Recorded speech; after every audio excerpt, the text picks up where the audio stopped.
किसी ने बड़े प्यार से कहा है, सिर्फ सुकून ढूंढिए, ज़रूरतें तो कभी खत्म नहीं होंगी।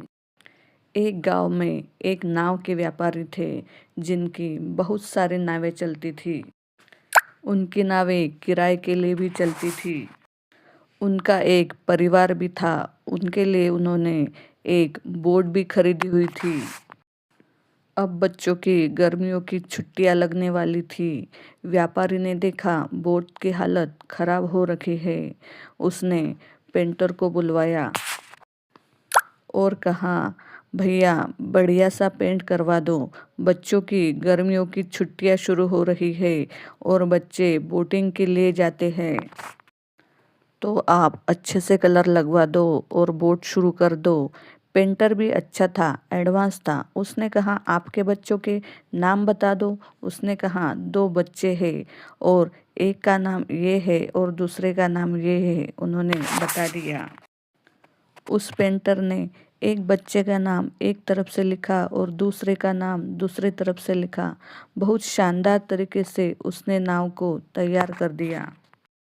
नाव एकदम नई लग रही थी। अब पेंटर देख रहा था कि नाव सही से तैयार हो गई है कि नहीं। तभी उसकी नज़र एक जगह पे पड़ गई। वहाँ पे नाव को एक छेद था।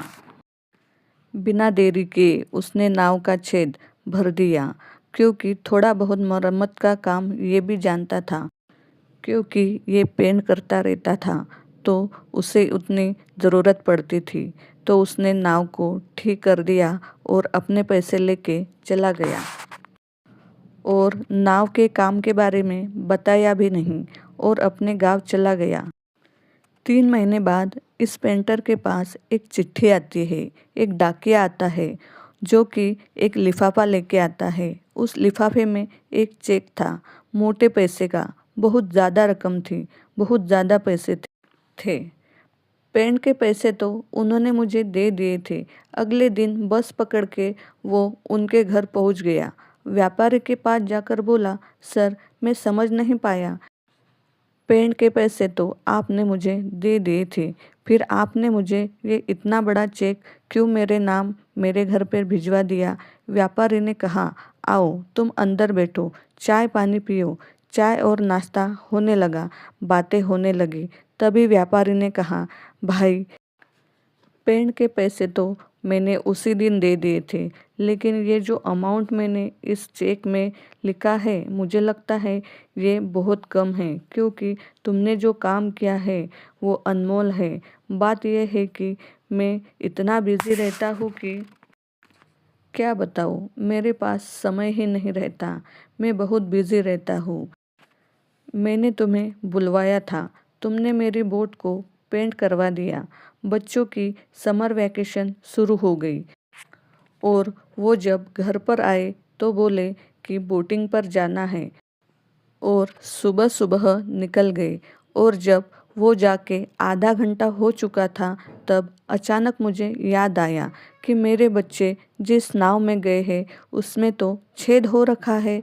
मैंने तो तुम्हें बुलवा कर पेंट का काम दिया था और तुमने ये काम ठीक कराया, लेकिन मुझे बताया तक नहीं कि तुमने ये मरम्मत का काम किया है।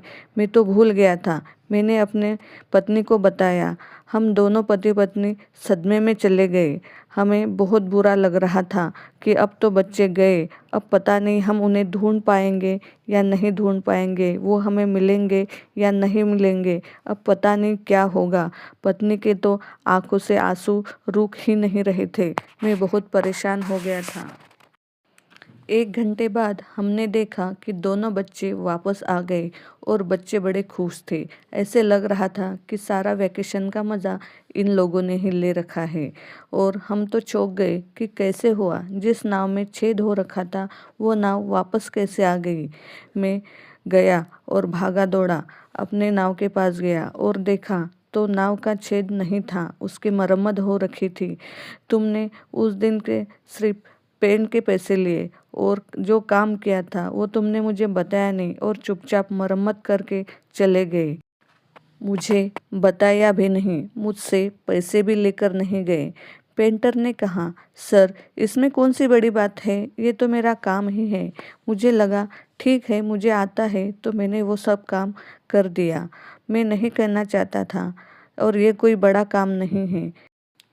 उस व्यापारी ने कहा, तुमने बहुत बड़ा काम किया है और तुमने सबसे बड़े 3 काम किए हैं। उसमें से पहला काम ये है कि तुमने ईमानदारी से काम किया और दूसरा काम ये है कि तुमने निस्वार्थ होके अपना काम किया और तीसरा काम ये है कि मेरे बच्चों की जान बचाई।